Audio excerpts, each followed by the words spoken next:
On this episode, we'll discuss essential tips to equip your church for Easter.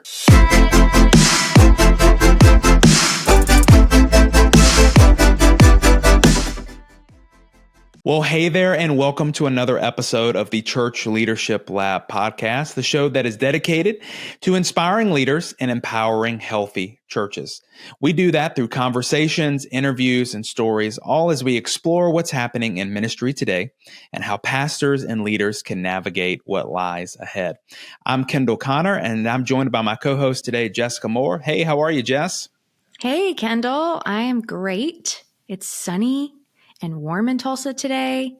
I think it's going to get cold again, but podcast weather, right? It's perfect podcast weather. If only I could do it outside. Well, it kind of makes sense because it's sunny here in North Carolina too. Because we're going to be talking today about jumping into some springtime themes. We're going to be talking about Easter today, and so it just makes sense. Come on, that the weather worked out perfect. Yep, so happy, so happy. Spring is almost here. Yes, I know, very exciting for sure, and I'm excited to jump into this conversation today because I love Easter. Come on, getting to celebrate Easter at our church, getting to help church leaders, going through. I want to ask you before we jump in today, what it would be your favorite part of the Easter season? Can I do two? I'm going to do two. Definitely do two. Okay. For sure. So the first thing is the food. Come on. So that makes good. Sense. It's one of my favorites. And then the other thing is the fact that this holiday is primarily all about hope, right? Like across the board, it's hope in the resurrection of Christ. And then it's just hope that you will survive the rest of winter or that you have survived. Can you tell I'm a Florida girl? That makes a lot of sense. Yes. Living in a winter world right now. But I think it's a super happy holiday. Like it's just joyful. It's wonderful. For sure. No, I'm with you. Now you said food was one of your favorite parts. What does that mean? Is that like Easter candy? Is that like Reese's eggs? Because come on, I'm here for the Reese's eggs. Yes, I love a Reese's eggs. I even like Peeps. I know that's like unpopular opinion, but I do like a Peep.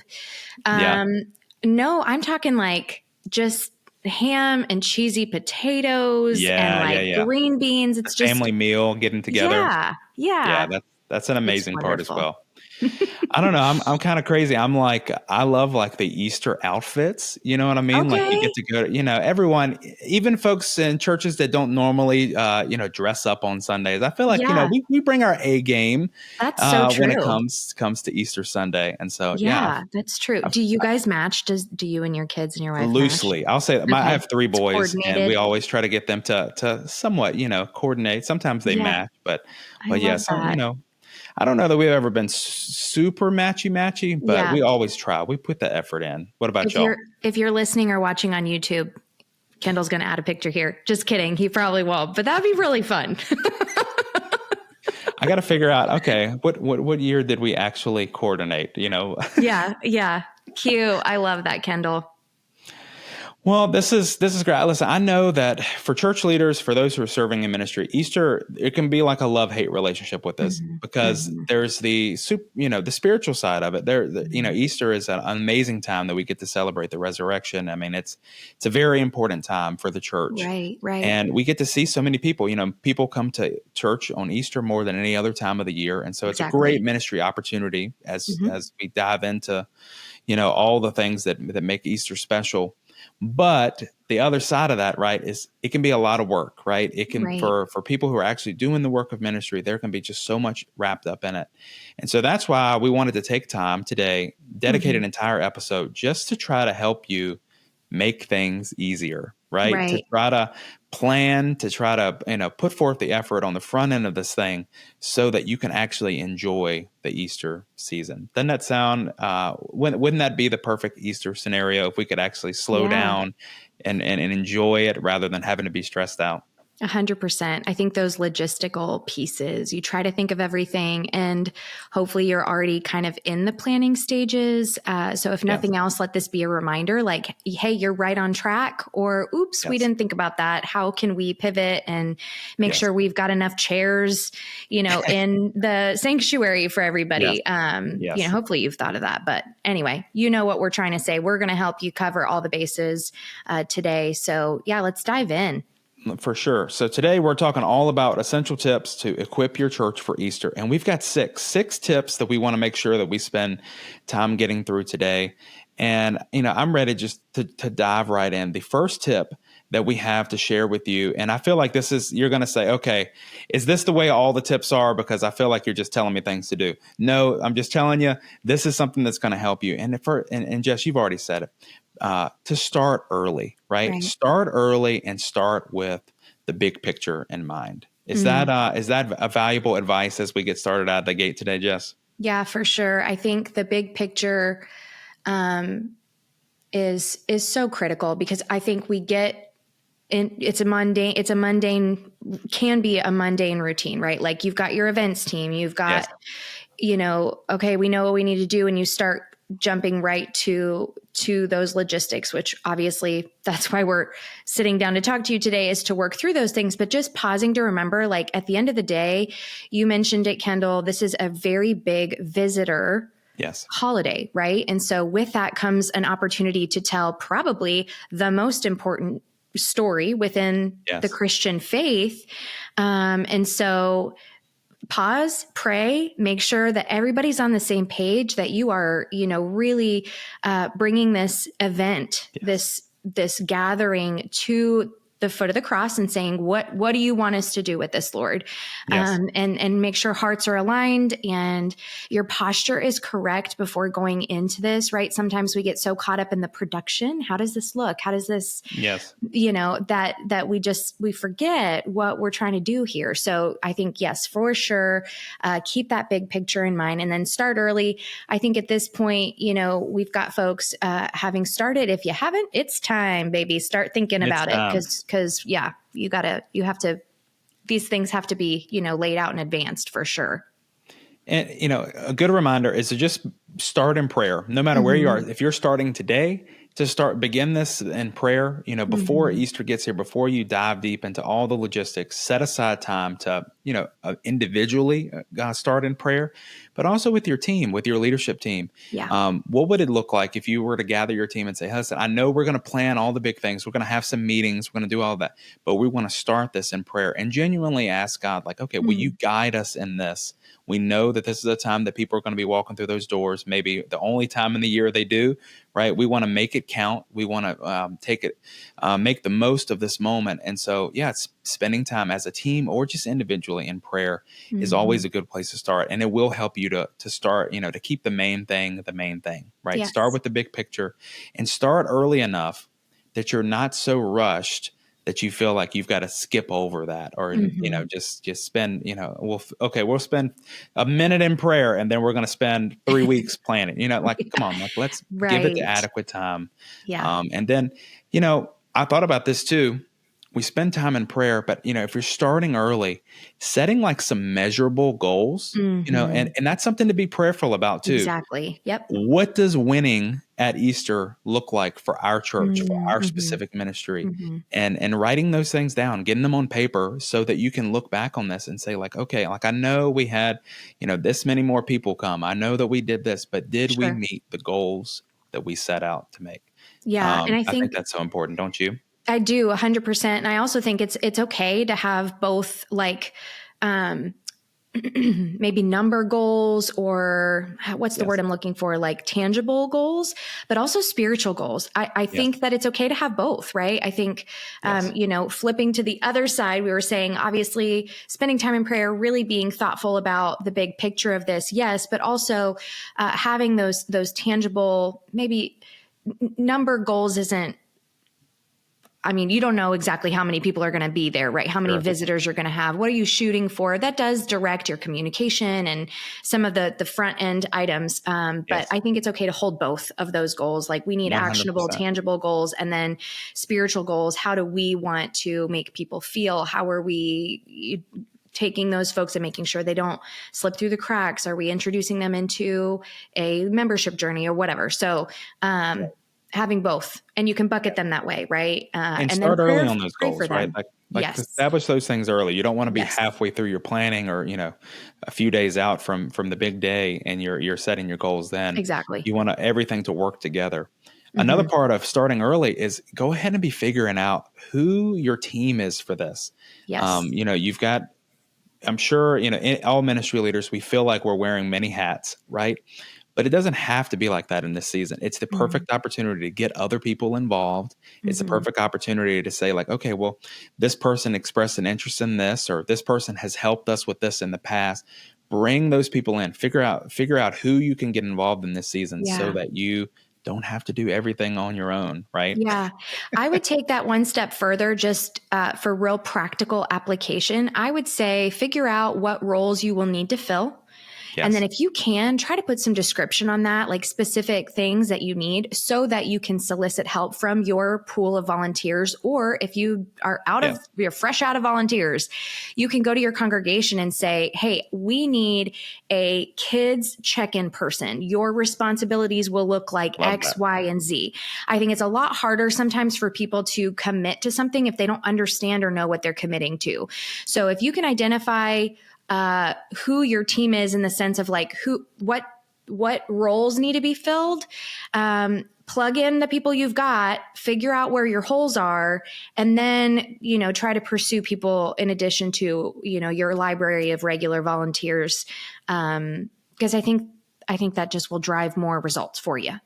I love that idea. And something too that I can tell you that this is something that I have personally used at my own church when trying to recruit volunteers is there's always going to be those people that you've talked to and they would be so good at serving in different positions, right? It does, to be able to add something to the team.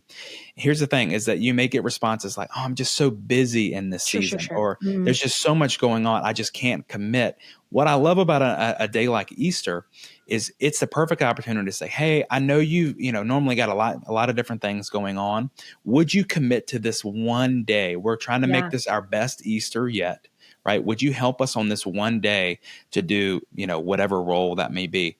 Yeah. And they may be hesitant to jump in on a consistent basis, Right. but getting somebody that will commit to that one special event can go a long way. And here's the thing: is that a lot of times they get a taste of just how fun it is, just how fulfilling it is, and they jump in and they say, "Well, okay, add me in once a month," right? They'll, and it's a great way to get them plugged in. That's a little hack coming from my own. That's my own arsenal, my own tool belt that I use that one's at free. our church. Bonus tip from Kendall. The other thing too is just as you're preparing early, a good thing to do is to go ahead and establish a theme. And a lot of times that's something that can only be done at the top, right? Yeah. Whatever theme there's going to be for the day, you're probably going to have a lead pastor involved on a decision like that. A lot of times these days it's just Easter at church name, right? Or, but if there is something special that your pastor wants to communicate on that day, around the sermon, around the message, whether it's like a He is risen theme, or I'm trying to think of different ones that we've done in the past, but whatever it may be, go ahead and establish that early, because you're going to need to know that in everything that you do in all your communication, right? Yep. Yeah, that's a good call out for sure. Okay, so now that we're kind of talking about communication, that's a great segue into what I think is a next tip that is going to be really helpful. Is okay, you're planning your event, right? You got your dates planned, you got all your services planned, and all of those different things. You figured out your theme. Now is the time. Here's our tip.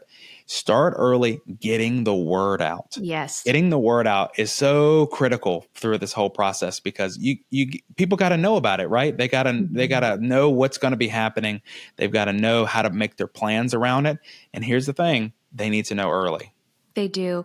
And I think for our church, we've outgrown our building, so we're hoping to expand soon. But Easter is one of those holidays where we always add an extra service, right? Yes. And so if your schedule will look different that day, even more reason to make sure that you are communicating that to your congregation. And then too, it's a great time to communicate outside of your four walls. So make sure your website is being updated. 100%. If you have the option or the opportunity, depending on, your website, your website platform, if you can create a dedicated landing page for Easter to answer questions, again, you've got folks who've never been there, period. So they need to know where you're located. What is the dress code? What do I do with my kids? Do you have a form on that landing page that says, if you're coming to visit, help us prepare for you, or make that sound even a little bit more like personalized? How can we personalize your experience? Capture some information from them. And then you've got that one amazing dedicated person that's preparing all of your visitor materials, and they can tweak some of that stuff for your visitors. That would go the extra mile. If I were to show up to church and I had I don't know if that's realistic, but have a goodie bag that's tailored to me. I've got two kids, it's my husband, me, and my two kids. So we've got everything we need in this bag. And that would make me feel super seen and special on a day where there's going to be, lots and lots of folks. So think that through and use your website as a place to provide information and then capture information if you can. I love that. And, to kind of speak to that idea that you just shared a little bit, something that we've been able to do when someone does plan a visit. Now, I love the landing page idea because you can do yourchurch.com/Easter. Yep. Have that as your QR code on all your materials, have that a link to that on the front page, but have people go there and they know on that one page, they can find out everything that they need to know for that specific day. But I love the plan a visit feature, just having a link where they can indicate and let you know that, hey, I'm coming. This is the service that I'm planning on coming to. Yes. I love that because it allows you to prepare. I love the gift idea that you mentioned. What we do at our church, my wife, she's amazingly crafty, right? She has amazing handwriting and things like that, does the calligraphy and all of those things. Yeah. And so whenever we're preparing for someone who has gone in and let us know that they're going to be coming, we say, okay, Jessica is coming to the 9:30 service. She'll write on the card for the gift that we have prepared, the name Jessica. And so, it just makes it special, and it doesn't have to be that, but this does present an opportunity to do something special if they will, let you know ahead of time that they're going to come. Absolutely. Absolutely. I love that. Having a name is next level. That's so great. Everyone loves to hear and to see their name, right? When you know that and remember it. I love that. Yeah. Even if something changes, hang on to it, pray they come back. And that's so cool. I love that. The other thing is, of course, have that website right, but social media plays such a big part in getting the word out. And what I love about social media is if you're going ahead and getting those posts out early, it's going to let your congregation know, your community, people who have been to your church, but also they're going to see the post and going to share those elements so that people who are outside of your church are going to start to see. And so when that thought comes into their mind of, I'd love to find, a church for our family to go to this Easter, they, can see they'll see those posts that have been shared by your community, have been shared by the people who are frequently visiting your church. And so it just helps to spread the word, but you want to start getting those posts out way, way early, right? Yep. And have them. So it's not last minute. You're just banking on, okay, if we can get 100 people to share this thing in one day, that, people are going to walk through those doors. You want to have those things that way and keep them coming regularly be talking about Easter in the weeks that are leading up so that it's not just a last minute thought. Yeah. And if you're utilizing stories, which you should be, You can lean into the link feature on there and point right back to that landing page. Yes. And direct folks there that way. So yeah, here's the thing about social media too. If you have someone on your team that's doing it, they probably know this, but algorithms are a real thing. Search keywords are a real thing. If they're searching Easter because they're looking for an Easter craft for their kids, but you've used the word Easter in your posts somehow, there's a good chance it'll pop up in their Explore feed, depending on, some things. I don't know if you're planning on running any ads, if your church has the bandwidth for that, but it really is a great tool. People are there. They're already there. And so there are some ways to increase that visibility a little bit. I'm sure we've got a podcast episode about that we can, point to if we want to, but, yeah, people are there. Don't shy away from it. It is a really powerful tool. So as much as you can, just lean in. If you've done a good job on one of the earlier tips on building out kind of a theme and some digital assets, this should be fairly easy, right? It's just going to be putting together some posts. You can schedule those out. You've got someone that can be on your team to get those all stacked and ready to go. It shouldn't put too much more work on your team, but it is a really powerful way to get the word out to people outside of your congregation. It's also important to use the tools that you have available to you for communication. So if you are regularly sending out newsletters to your emails, if you're sending out emails regularly, 100% you want to have some of those, and not just last minute, but throughout the weeks that are leading up to Easter. Let them know your Easter plans. What I love about email is, social media, it can be hit or miss. There's going to be different times you're going to show up in their feed. But if you've got someone's email and they're already in your database, come on, they're going to see, they're much more likely to see that email that comes through. The same thing with text messages. If you've got those systems that are available to you, send those texts, send those emails, do all of these things wherever you're normally communicating to your church. Get the word out early, let them know your plans so that they can go ahead and be making their plans around that schedule. So important, right? Yeah. One more kind of more technical tip, if you will, regarding emails. If you use a platform, here at Ministry Brands, we've got our people platform, our CHMS software, and you can group people, right? So a lot of times folks are already in a group. If you have people that have ever brought their kids to kids' church ever, you should have a group for either that age group or just anyone that's been in kids ministry are somehow grouped together.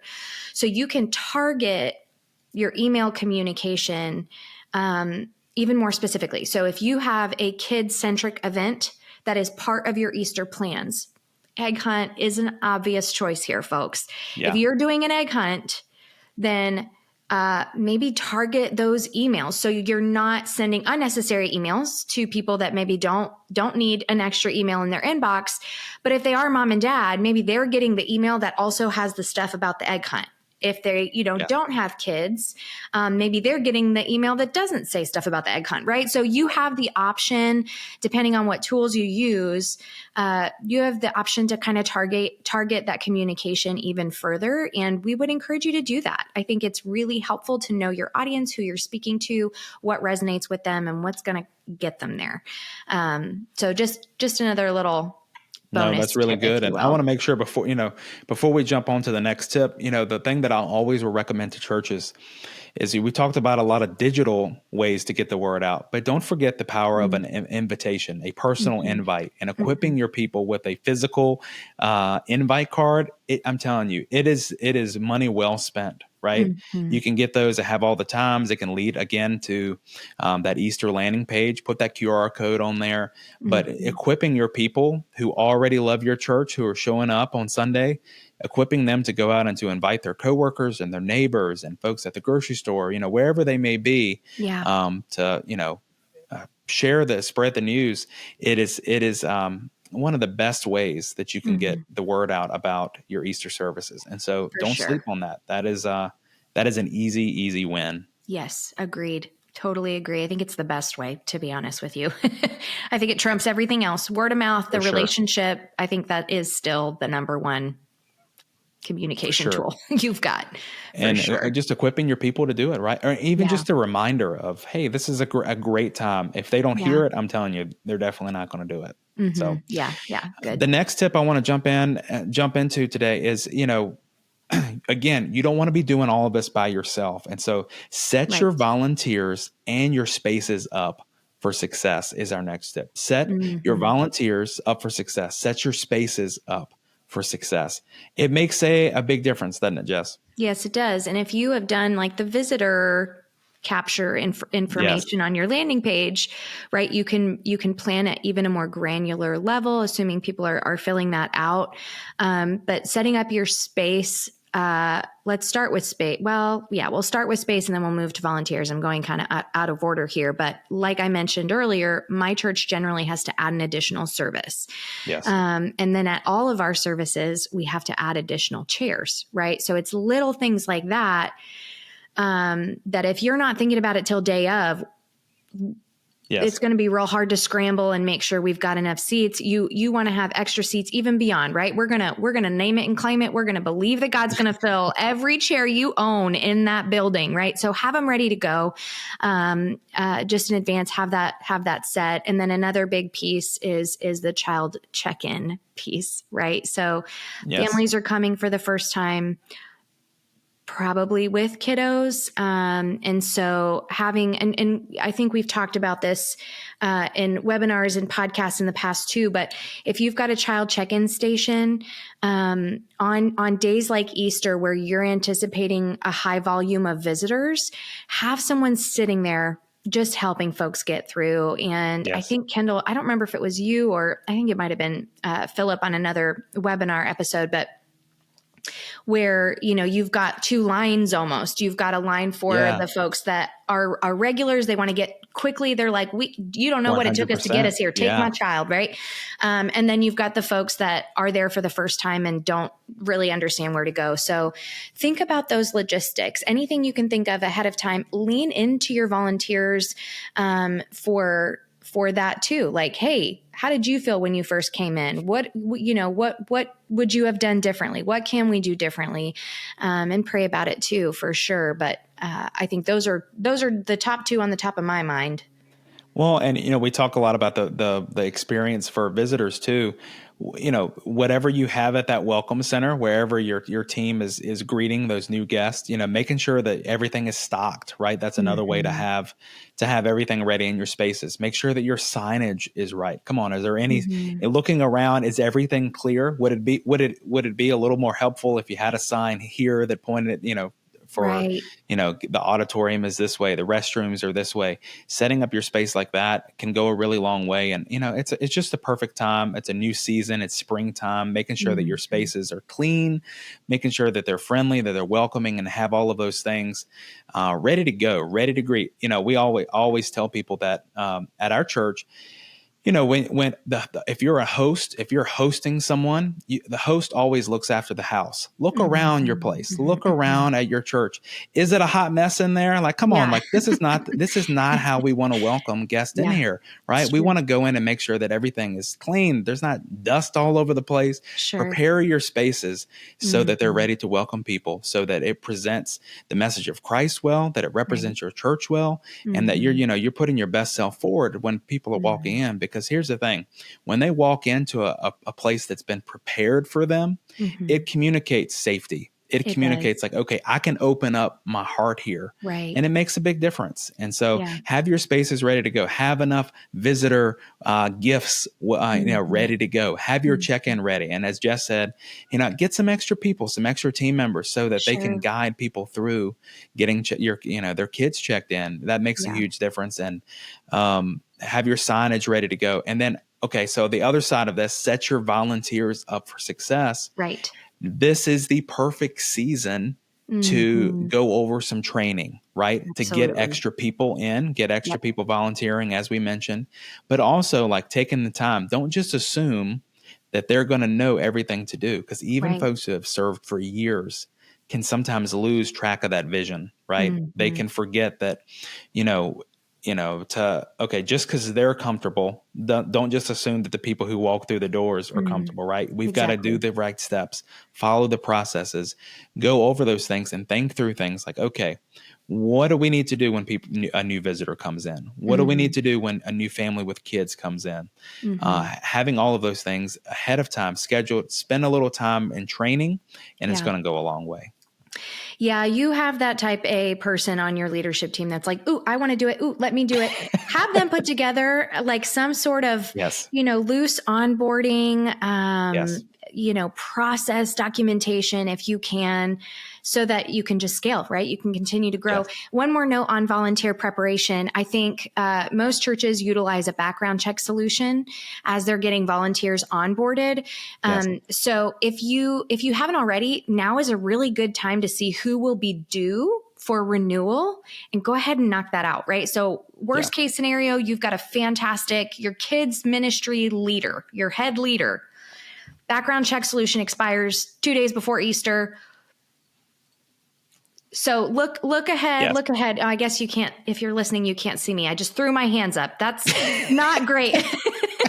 Not great. So make sure that you are looking ahead at that just to say, hey, who might be expiring soon? Okay, we definitely need Kelly. Kelly is the boss around here. So we need Kelly to renew today. Right.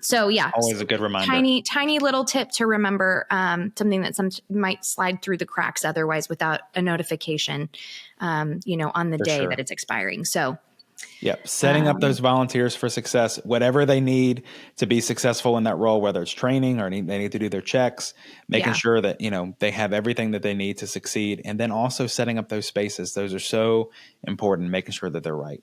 The next tip that we want to jump into is, okay, we've got all of our teams ready to go. We're getting the word out. We've actually got to plan that Easter service. And so the next tip is to spend time planning your Easter worship service. Here's the thing. For any worship leader or anyone who's involved in production or, the tech team or any of the music, that it doesn't just happen on its own. And so this is just your friendly reminder that now is the time. Do not wait until the night before to go in and be planning exactly what you need. Now is the time to be thinking about what's the flow going to be for worship that day. What songs are you going to sing? Come on, are we going to plan any new songs? Are there anything new that we want to introduce to our congregation that we want to be singing early leading up to Easter so that they already know those words and kind of have that message in their heart before the big day? Being intentional about that, thinking, okay, if pastor is going to be preaching this message around this theme, what are some songs that we can plan around that? Those are all things that take intentionality, right? Absolutely. They don't just come on their own. Right. And if you're adding a service or changing a service time, make sure that you have additional people. Your worship team may be worn out. Maybe you're utilizing 2 teams on your rotation that particular weekend. For sure, making sure that who you need is available. And then 2, a lot of this will fall on very specific teams, right? It's going to fall on your pastoral staff, whoever's communicating that day, your worship staff. But I would encourage you to establish the plan and like a run of show so that you can distribute that out more broadly to the rest of your volunteers. Because it's actually going to be so critical for them to know exactly what time are we strumming that first guitar string, or, what time are we trying to wrap up so that they know how they can fit their teaching into, that time frame, or, how they can anticipate to seat people. What time are we turning the lights down? Like all of these little things do matter so much. And so if you're not already broadcasting that plan to the rest of your volunteers, because you might not feel like it'll impact them, more information is better. So provide that to them for sure as soon as you've got it ready to go. Not only that, but, do you need to schedule extra rehearsals? Do you need to schedule some extra times to get the team together to practice? All of those are things that you want to be figuring out early, and it's going to make things a lot smoother when the time actually comes to celebrate Easter. The other thing that I'll just chime in on too is think about the entire service as a whole. There are going to be things that maybe on a special occasion like this that you want to do before and after the service that you don't normally do. I know that something that our church does on big occasions like this is we'll do photo booths, or we might have extra treats, available in our lobby, some things that people can kind of stick around and enjoy that community time around the service. And so you don't want to be figuring that thing out the day before, right? You want to have time to get that photo booth right, or to get those special donuts or treats or whatever you may have, available and ready. And, other churches are going to be thinking the same thing. So you want to plan those things in advance so that you're not showing up when they've only got, half a dozen donuts left when you show up to the shop in your town, right? Yeah, this just popped into my mind, and it might fall back into the getting your space ready, but two, account for weather. Yes. If you are thinking, hey, we're going to do donuts or the photo booth, we're going to do it outside. Yes. Have a plan B. I mean, I feel like that should go without saying, but just mentioning it into the universe right now, because it popped into my head, for sure account for weather with all of your activities. Like, are we going to scrap? What can we scrap without losing expenses that we've spent on something, right? A photo booth is going to cost you. So if weather doesn't allow, how do we pivot? And then what can maybe get dropped if we can't fit all the things that we want to do because of weather for whatever reason?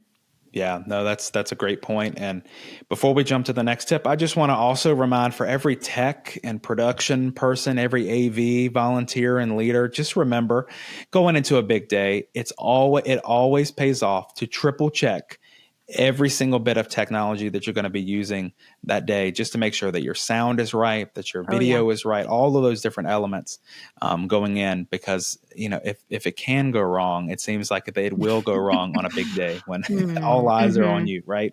So be sure that you do those checks. Yep, for sure. I'll take the next tip. Yep, go for it.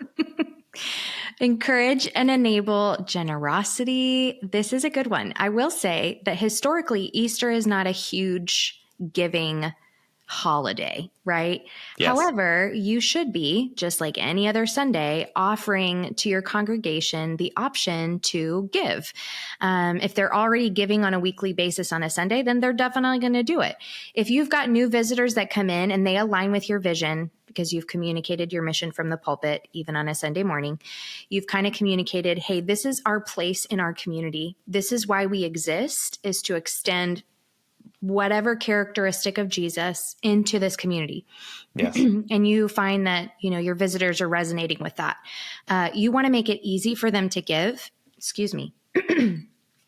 It's important. You said it, that, sometimes, like, you don't associate, okay, Easter Sunday as like a giving day. Right. But if they're aligned with your vision and they're seeing and they want to be a part of it, you don't want to miss an opportunity, right? You absolutely don't. So I think this is a great opportunity to enable features that allow immediate generosity. So digital wallets are really helpful for this, because folks don't have to pull their card out. Right. So if they are utilizing a digital wallet, so that's like your Google Pay, your Apple Pay, Venmo, or PayPal, you have that. If you have those options available, first of all, you're hitting your younger congregation. That's how they like to give. So if you haven't already considered enabling those, definitely do.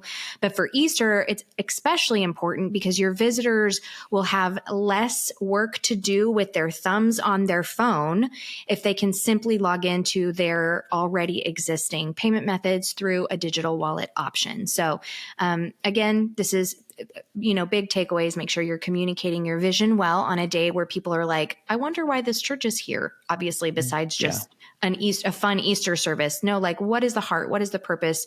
Why would I want to come back or be a part of this? And then how can I be a part of what God's doing in this community? And then just make that a super easy on-ramp for them.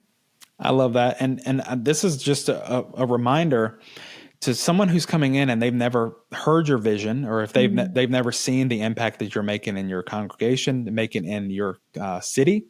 This is a perfect opportunity to just show some of those things off, tell those stories. Yes. If you have videos and things like that made. Now, listen, right now, if we're planning out on Easter, there's time that you could make a video, that you could come up with some stories that really highlight the ministry that's happening there. And it pairs so well with when you're talking about generosity. Yeah. Agreed. If you need a resource for that, we can plug this into the show notes. We've got something called your compelling vision framework, and that will help you identify exactly what your mission is and how to communicate it. It's a super easy, quick download exercise that you can use that will help you kind of box that into a quick, 2-3 minute pitch, if you will, of here's why we exist. Here's why we would love for you to be a part of it. It's a great resource. So we'll add that to the show notes. No, that's great. Thank you for reminding me of that too. That's going to be great. And we'll plug those in so you can grab that link. Okay. Final tip for today. And I love this one because it can be so easily forgotten. The tip is to create a follow-up strategy. Yep. Here's what happens so often. We plan early for an event. We go and we do the actual event, right? And we give it our all.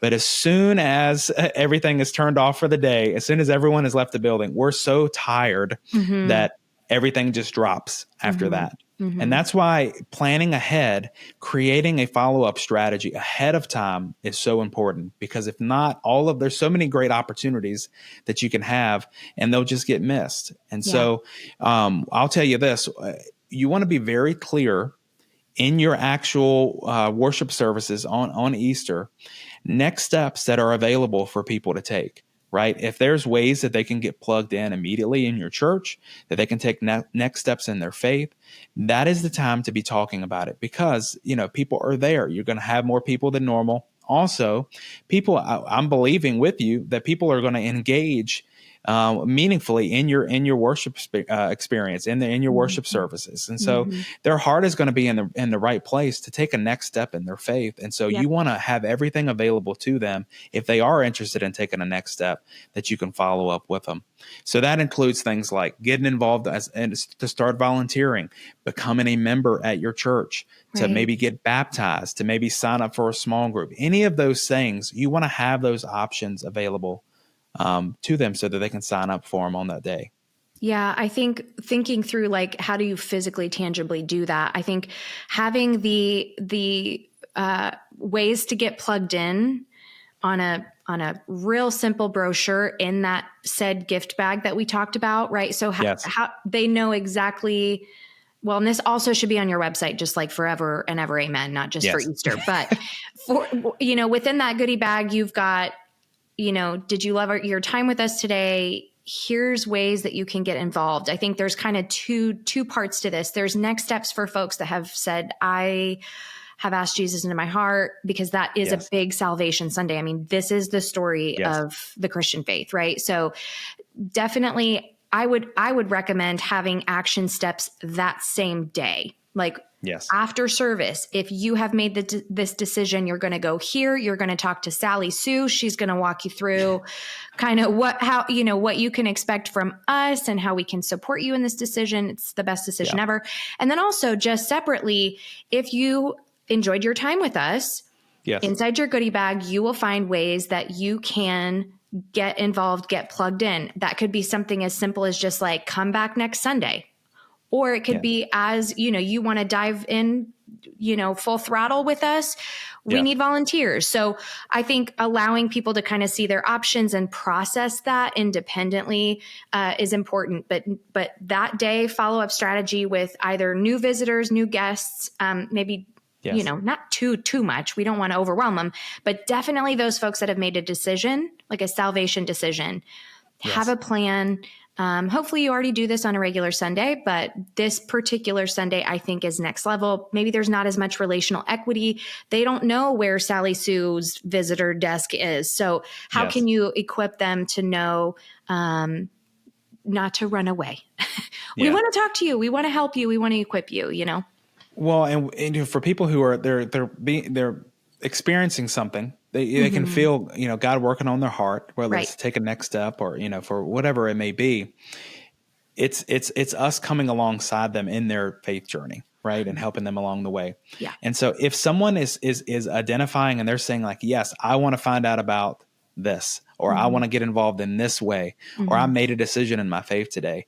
It is a responsibility of us as leaders to follow up with them. And so go ahead and have a plan in place. Okay, on Monday or on Tuesday or, Sunday afternoon, whenever it may be, and you got to figure that out for your own church or your own processes. This is when we're going to follow up with everyone who signed up for this. So everyone who indicated this, have those processes in place so that you're not figuring that out and just getting to it when you feel like it, because you're going to be tired, right? Yeah. Yep. You're going to spend time with your family on Easter, right? Like you're going to have things in your own world. Figure out a time, figure out a place, figure out the people who are going to do it. Have those things established ahead of time. Have it planned so that these people can make sure that they get the follow-up that they need. Yeah.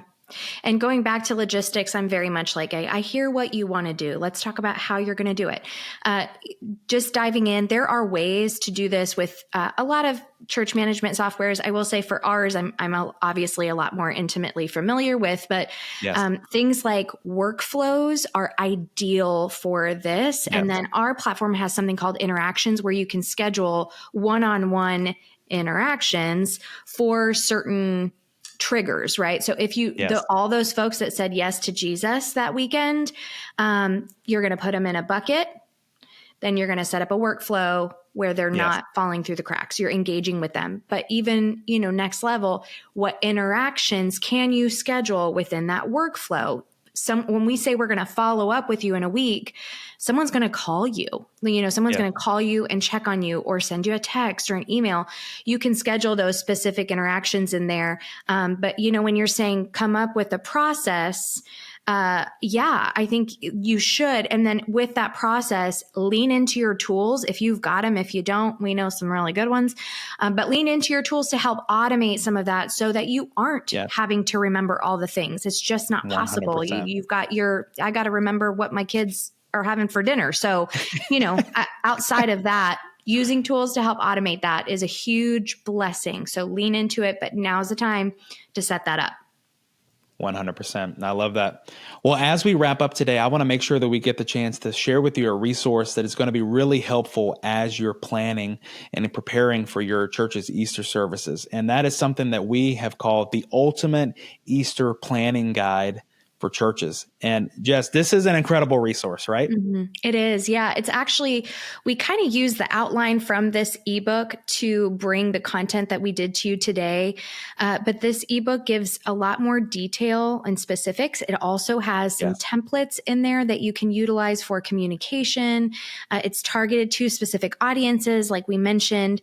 I think regardless of where you're at in your planning stages, download it. It is a free resource with additional free resources right within there. So why the heck not? Jam-packed full of stuff, right? You get the ebook that goes through these steps, and then you also get so many different templates that are for emails and for communication and for kids ministry, and it's really got it all. It does. And truthfully, you can use this for other events, even outside of Easter. So it's a good resource just to have in your back pocket as you scale and your church grows and you are doing more events.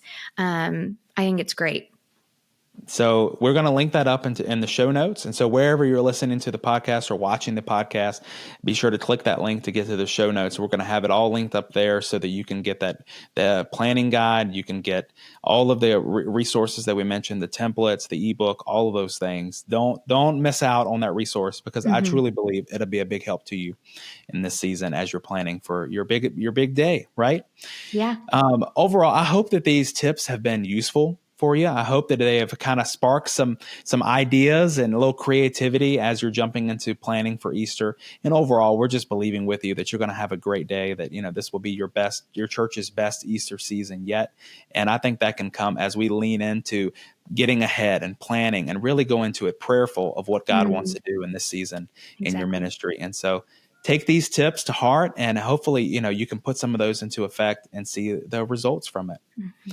Overall, this has been a great conversation. Jess, thank you for everything that you brought to this today. Sure. Absolutely. Glad to be here.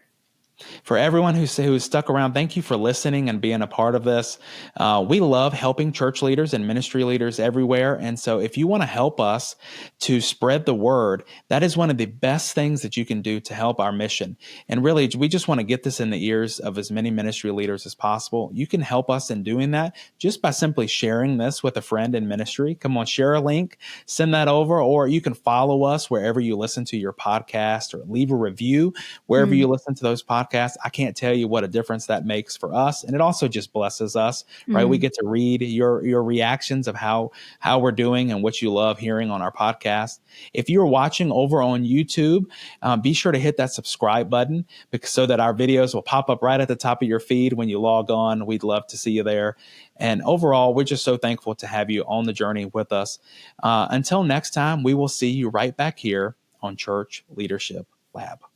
This episode of the Church Leadership Lab podcast is brought to you by Ministry Brands, the largest provider of church technology software.